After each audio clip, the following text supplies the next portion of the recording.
Babukeli namhlanje silapha Olundi sizoqoza koGwansile umbele ngesintu sethu sakwaZulu nezinto ezisihluphayo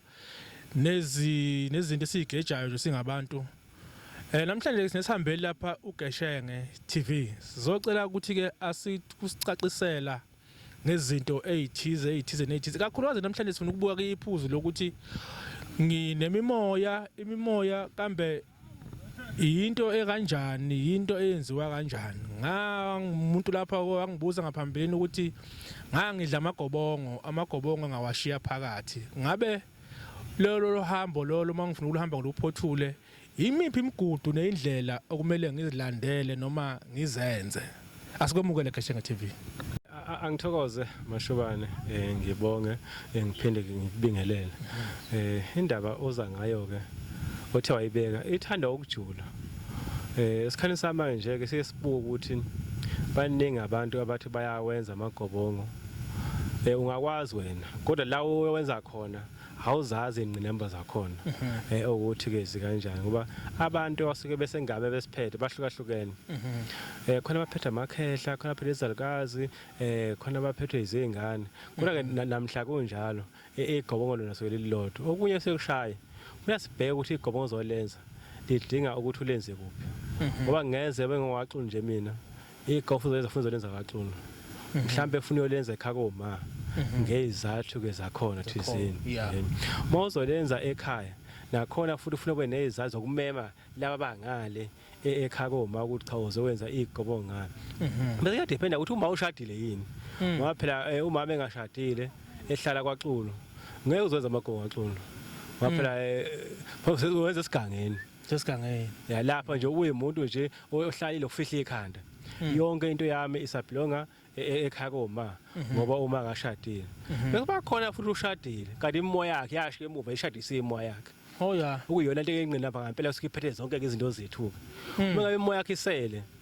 ayikho into yokwenzeka kufanele kubuyele emuva kulande imoya kama izoganiswa njengoba wagana yena ifuna iganisa kanjalo imoya yakhishwa ngale imukele la ngapha ngempahla nakhona uma ngabe ngenziwe lokho ufuna ngibuyele emuva izinto zami zonke sablonga ekhakoma yakho sesikhathi uthola ukuthi umuntu ke uwenzile amagobongo angenzeka uthi abemenzela ubenzele kahle kodwa manje inkinga ebingapha indawo kwesikhathi uthi mhlawumbe uyena vele ogejile lo obekade ke ezomenzela ngoba sihlala bamanono uthi kwayena umuntu obenza amathizifize kwezi zindawo mhlambe besuka endlini enomuntu wakhe elawini uzokwenza ngapha kuningi esikakubeka ukuthi ukwenze kwaningi imoya yakhe lefuna uyayimema uma ehamba iyokwenza izinto kuthiwa mhlawumbe ukwenze kahle lokho uza kuyena naye unamathize akhe futhi ibese imoya yadina ngesikhathi uthi ushaya igobongo uthola lingavumi ukukhupha ngendlela yakho bethi bakubhemisa unobeka uyathimula uthola ukuthi manje amakhala ke ayababa noma ugeje ukwenza amagobongo ngahlukene khona amandiki khona amandawo khona amanono mhlawumbe ufuna ukwenza igobongo ngelilodwa evele kwenzela wonke lamagobongo bese konakala usefana amagobongo afanele wafake endaweni wrong noma ufanele wafake khona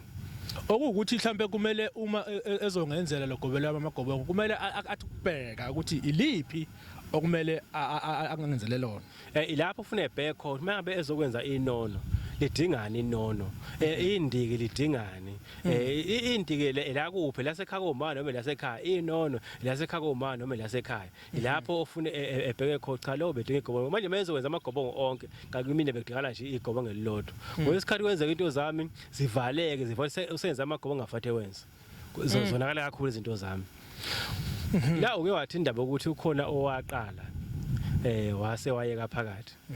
noma singazithi kwayeka phakathi kwakhe komayelana nani kodwa akasekukhomba ukuthi vele yonke into isiyonakele noma kuba kulo yonke isiyonakele ngeke ephothule into angayiqedanga kumele eqale phansi ethole inkamba noma ethole lo muntu loyo emenzele noma ethole omunye uzoqala phansi ke emenzele amagobongo akhe ngoba vele amagobongo lawo ngoba ashiya nje ayikho into yaqhubeka ngawo ngeke saphothuleka sefuna eqale phansi ngekuphuthu into engekho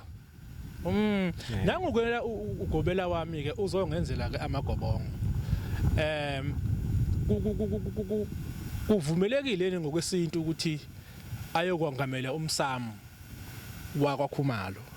engakwaXulu akuvumelekile into ofuna yenzeke la ugobela eyokwenza khona kufuneke umnomzane wakhona kuyena osakhulumayo ebike ukuthi namhlanje kuzofika umuntu kanje uzokwenzela abani into ekanje kanje kodwa ke sizomenzela endlini thizini yini sibalekelayo sibalela ukuthi ugobela engayi lapha emsamo la okushisa khona impepha phela impepha lekhashisa umuntu oyedwa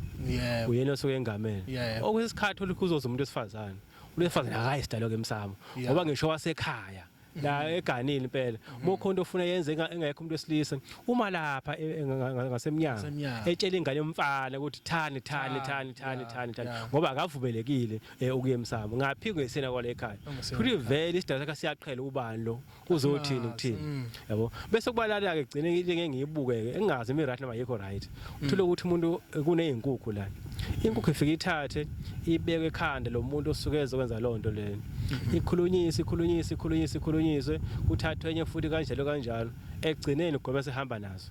kunombuzo osalayo lapho uyisaphi izinkukhu bekuweza la ekhaya uzokwenzela umuntu wala ekhaya fulezi inkukhu zikhulunyisiwe futhi ekhaya khona namathonga la ekhaya ngoba esihamba nazo uyisaphi lo kamshiyayo emshene yenkabe kuphela uthi ephalaze kuphela egeze lezi zinto zakhe beyibekele ngale nkukhu kwenzakalani ngazo mase iphuma lapha egcina mase iphuma sehamba lezi zinkukhu ngoba phela kwesisikhathi factory inyongo yazo lezi zinkukhu ithiwa gqo kulamagobo ongasuke enziwe manje mase hamba nazo ufakeni lapha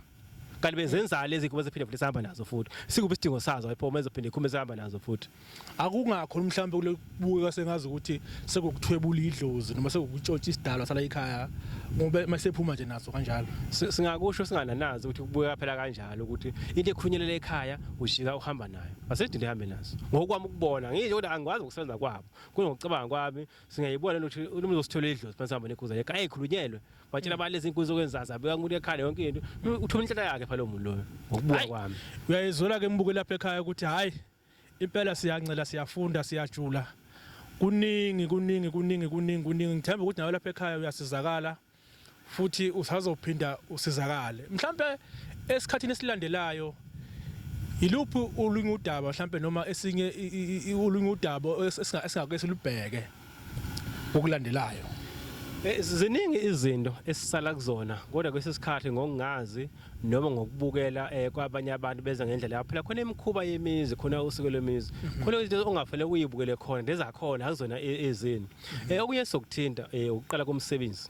ukuthi uma uqala umsebenzi yini omele yenziwe ekhaya uma uzoqala umsebenzi uze uyophela umsebenzi yini eyenziwayo into futhi abantu abangayinanga isikhathi samanje asenamandla okulobola imisebenzi ayikho sesithatha izingane zabantu sizoyibeka ekhaya ukuthi lo muntu uvumelile ukugawa utshwala umsebenzi la ekhaya mengaze abe eintombi mengaze abe uvumile ukumbatha itshale ekhaya ngoba phela itshale sathi limbatha umuntu osabile ngoba phela intombi le mayizogawa utshale uzobe umamsamo ekhaya iphinde futhi imbatha amatshale kodwa ke kuPatrice oqhubeka nakho hayi siyabonga kakhulu lapha kuGeshenge TV hayi usuyibongela kwakho ukugcina nokuthi ungathola kuziphi inamba abafuna ukubuza kabanzi ngalolu daba lo sesikhuluma ngalo nezinye seke sakhuluma ngazo ngaphambeleni nasesiphinde siqhubeke futhi sikhulume ngazo awubanikeza abalaleli ababukile emakhaya ukuthi ke bengakuthinta kuziphi inombolo konke labo inkundla zokuxhumana konke nje konke ukuthi nalolu lesiqephu lesi konke nje uchaze ukuthi utholala kanjani angibonga kakhulu singakhohlwa ukubonga ababukeli abathethe ithuba bekwazi ukuthi bebukele lapha iGeshenge TV kuningi sikwenzile futhi kuningi esazoza nakho futhi la enkundla zokuxhumana uyasithola lapha kuYouTube iGeshenge TV media nalapha ke ku Facebook iGeshenge TV media nalapha ku TikTok iGeshenge TV media ke i-email geshengexulu@gmail.com inamba ke la ungakwazi usithinte khona mhlawumbe ukhona nje ufuna ukuyibuza khona eceleni u076 75 96 115 ilapho okwazi usithola khona khona nje ufuna ukuyibuzela khona eceleni hayi siyabonga kakhulu